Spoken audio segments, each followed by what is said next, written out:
जिसमें थे महाराणा प्रताप और उनका घोड़ा चेतक, कि कैसे चेतक ने महाराणा प्रताप का साथ दिया था। सो ये मूवी भी मुझे लगता है उसी तरह से एक बॉन्ड पे बनाई गई है। Hello guys, welcome to my channel ओरिली। मैं हूं मुस्कान।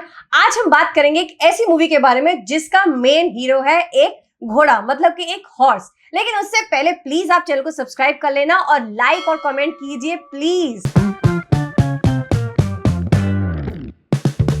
सो फाइनली आजाद का ट्रेलर आ गया है। मूवी रिलीज हो रही है 17 जनवरी को। सो अब एक्साइटमेंट लेवल बढ़ चुका है बिकॉज इसका जब टीजर आया था तो बहुत ही शानदार लगा था, बहुत अच्छा लगा था, एक्सपेक्टेशंस बढ़ गई थी। अगर आपको याद होगा, उसकी स्टोरी शुरू की गई थी बैटल ऑफ सारागढ़ी के नाम, जिसमें थे महाराणा प्रताप और उनका घोड़ा चेतक, कि कैसे चेतक ने महाराणा प्रताप का साथ दिया था। सो ये मूवी भी मुझे लगता है उसी तरह से एक बॉन्ड पे बनाई गई है बिटवीन अजय देवगन और उनका घोड़ा जो है आजाद। अगर आपने मूवीज देखी होंगी, बहुत पुरानी मूवीज में आते थे जिसमें कुत्ते के साथ इमोशनल बॉन्ड दिखाया जाता था या किसी बंदर के साथ इमोशनल बॉन्ड दिखाया जाता था। एक मतलब गोविंदा की थी और एक जैकी श्रॉफ की मूवी थी। और अब एक रीसेंट रिलीज हुई थी साउथ इंडियन मूवी जिसका नाम था चार्ली 777। उसमें भी कुत्ते के साथ एक बहुत ही प्यारा बॉन्ड दिखाया गया था। इसमें घोड़े के साथ बॉन्ड दिखाया जाएगा। तो मुझे लगता है मैंने घोड़े वाली ऐसी कोई मूवी देखी नहीं है। अगर आप लोग को कोई ऐसी मूवी याद हो जिसमें घोड़े के साथ बॉन्डिंग दिखाई हो तो मुझे कमेंट में उसका नाम जरूर बताना। लेकिन इसमें ओवरऑल अगर आपने देखा होगा, जो आजाद है, जो घोड़ा है, वो पूरा का पूरा कंपेयर किया जा रहा है महाराणा प्रताप के घोड़े चेतक के साथ। अगर उसकी खूबसूरती की बात की जाए, जैसे चेतक के अंदर बताया जाता था कि उनका जो कलर था बहुत खूबसूरत था, काला तो था लेकिन उसमें हल्का सा नीला सा टच आता था तो वो बहुत चमकते थे। सो ऐसे ही यहाँ पे इन्होंने घोड़े को कंपेयर किया आजाद को भी, कि बहुत लंबा है और उसके अंदर भी ऐसी खूबसूरती वाला कलर है, बाल बहुत प्यारे। तो वो सब कंपेरिजन पूरा चेतक के साथ किया गया। अमन देवगन ने, जिनका ये डेब्यू है, उनका रिलेशन भी दिखाया जा रहा है इस घोड़े के साथ ही। वो चाहते हैं कि मैं इस घोड़े की सवारी करूं। अगर आपने डायलॉग सुना हो तो उसने बोला भी है कि मैं बना ही इसलिए हूं डकैत ताकि मैं घोड़े की सवारी कर सकूं।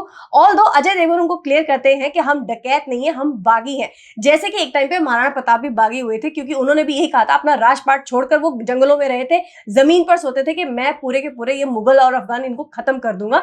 उस तरह से ये मूवी भी प्री इंडिपेंडेंस पीरियड पे, जब हमें इंडिपेंडेंस नहीं मिली थी, तो उस टाइम पे होते थे ना, जमींदार होते थे और वो मिल जाते थे किनके साथ, अंग्रेजों के साथ। और जो नॉर्मल लोग होते थे उनको बहुत तंग करते थे, उनका पैसा छीन लेते थे, लेडीज को उठा के ले जाते थे या फिर उनकी जमीन हथिया लेते थे, हर तरह से उनको टॉर्चर किया जाता था।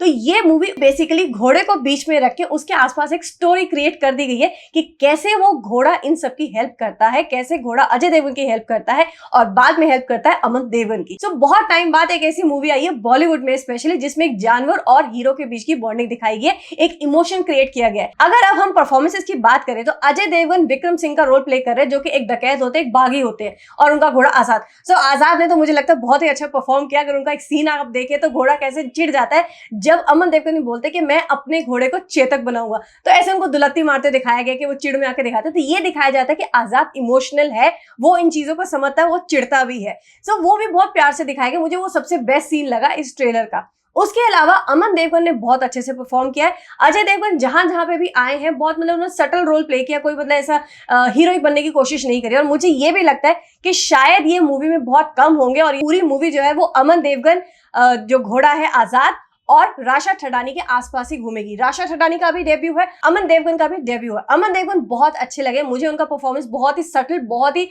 ऐसा लगा मतलब एक्ट नहीं कर रहे, अपने कैरेक्टर को जी रहे हैं, बहुत ही नेचुरल लग रहे हैं। वेरस राशा मुझे लग रहा है थोड़ी सी बच्ची लग रही है, मतलब वो उसमें ना अपने कैरेक्टर जैसे लग नहीं रही है। उनके अंदर थोड़ा सा अभी वो टीनेज वाला लुक आ रहा है। ऐसा नहीं लग रहा कि हाँ कोई एक्ट्रेस है जो अच्छा से परफॉर्म कर सकती है। मुझे लगता है उनको 2-3 साल लगेंगे अपने प्रॉपरली अपने कैरेक्टर्स में घुसने के लिए। जिस तरह की उनकी मदर है रवीना टंडन, जिस भी कैरेक्टर में आती है मतलब उसमें घुस जाती है और आपको लगता ही नहीं कि हम रवीना टंडन को देख रहे हैं। तो उस चीज को मुझे लगता है उनको टाइम लगेगा, बट अमन बहुत अच्छा प्ले कर रहे हैं। बीच में एक छोटी सी झलक हमें डायना पेंटी की भी दिखी है, जो मुझे लगता है अजय देवगन की वाइफ या लव इंटरेस्ट जो कुछ भी प्ले कर रहे होंगे और शायद वो मर जाती होंगी किसी वजह से, जमींदारों की वजह से या फिर अंग्रेजों की वजह से, जिसकी वजह से फिर जब अजय देवगन है वो बन जाते हैं बागी। तो मुझे लगता है मजा आएगा इस मूवी को देखने में, कुछ ऐसा अलग बॉन्ड देखने को हमें मिलेगा। अभी तक हमने चार्ली 777 की इतनी हमने ज्यादा तारीफ करी है, सो इस मूवी को भी मुझे लगता है उतनी ही तारीफ मिलनी चाहिए कि कैसा बॉन्ड इन्होंने क्रिएट किया है उस घोड़े के बीच में और जितने भी लोग उससे रिलेटेड है। सो आप लोगों को ये ट्रेलर कैसा लगा मुझे जरूर बताइएगा इस वीडियो के कमेंट बॉक्स में, और मैं आपसे जल्दी मिलूंगी एक नए वीडियो के साथ।